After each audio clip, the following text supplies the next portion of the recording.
সাধারণ মশলায় আজ আমি তৈরি করব চিকেন ফ্রাই। অনেকে অনেকভাবে চিকেন ফ্রাই তৈরি করে থাকেন, তো আমি যেভাবে চিকেন ফ্রাই বানাই আজকে সেটাই শেয়ার করব। প্রথমে আমি চিকেনটাকে ভালো করে ধুয়ে নিয়েছি, তারপর এটাকে দিয়ে দিলাম স্বাদমতো লবণ। আসসালামু আলাইকুম, এমএন কুকে আপনাদের স্বাগত জানাচ্ছি। যাদের ভিডিওটি ভালো লাগবে অবশ্যই একটা লাইক দিয়ে দিবেন, আর ভিডিওর কোনো অংশে যদি আপনার মনে ধরে থাকে তাহলে আমার চ্যানেলটি সাবস্ক্রাইব করে নেবেন। তো চিকেনটা যেন একদমই পানি না থাকে সেদিকে একটু খেয়াল রাখবেন। আমি আমার মতো সাইজ করে নিয়েছি, আপনারা আপনাদের মতো করে নিতে পারেন। এখানে লবণ দেওয়ার পর আমি দিয়েছি হলুদ গুঁড়া, মরিচ গুঁড়া, তারপর দিয়েছি 1 চা চামচ আদা পেস্ট, আর হয়েছে রসুন পেস্ট। আমি যেভাবে চিকেন ফ্রাইটা করে নিচ্ছি আপনাদেরকে কথা দিচ্ছি একদমই হ্যাসেল পোয়াতে হবে না। ঘরে থাকা মশলা দিয়ে ক্যাপসির মতো চিকেন ফ্রাই করে নিতে পারবেন। তো এখানে আমি প্রায় 2 টেবিল চামচের মতো সয়া সস দিয়েছি। আপনারা চাইলে এখানে টমেটো সস, ম্যাজিক মশলা ইউজ করতে পারেন।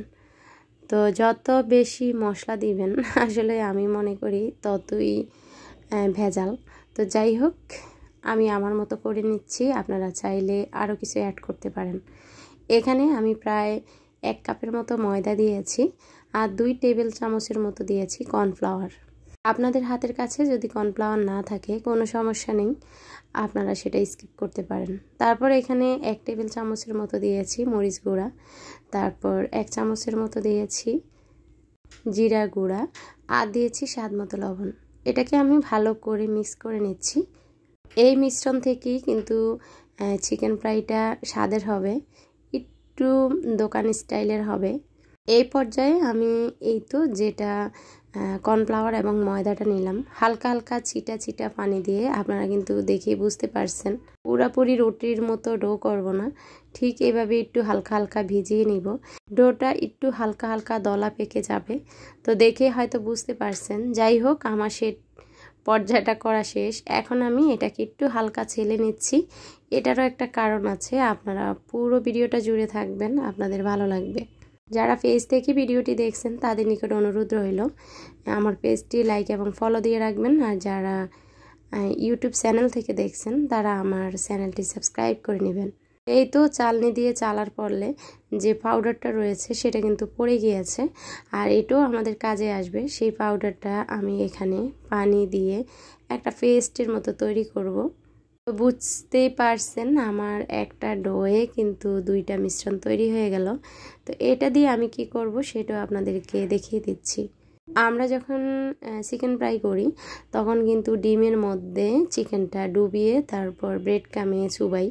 তো এখানে আমি ডিম ইউজ করিনি, এখানে আমি এই মিশ্রণটাতে কিন্তু আমার মরিচ গুঁড়া, জিরা গুঁড়া আছে, তো সেটাতে গড়িয়ে তারপর আমি যে আটাটা করেছি, মানে ব্রেড ক্রাম হিসাবে যেটা ইউজ করব, সেটার মধ্যে এভাবে ডুবিয়ে ডুবিয়ে তারপর ভেজে নিব।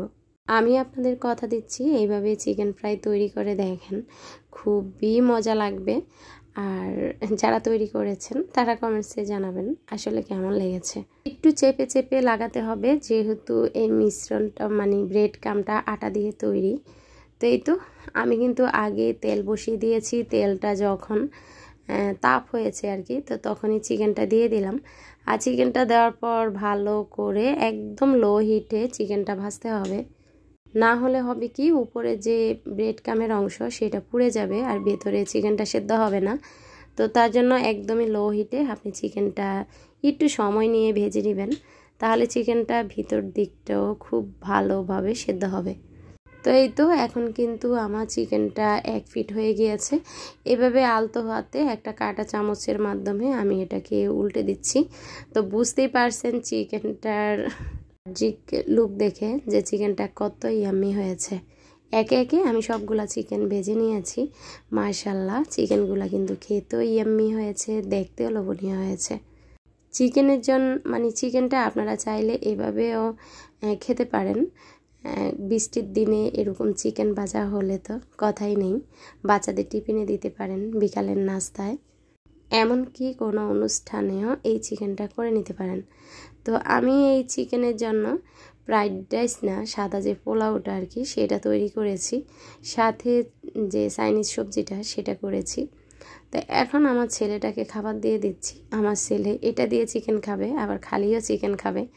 তো এই তো আমি এখানে দিয়ে দিলাম সবজি। আর মাশাল্লাহ এই সবজিটা খেতেও কিন্তু দারুণ লাগে। রেসিপি কেমন হয়েছে অবশ্যই কমেন্টস করে জানাবেন। আমার কুকিং চ্যানেলের সঙ্গেই থাকবেন। ঘরে থাকা মশলা দিয়ে সাধারণ রান্নাগুলা আমি দেখিয়ে থাকি। সবাই ভালো থাকবেন, সুস্থ থাকবেন। আল্লাহ হাফিজ। আসসালামু আলাইকুম।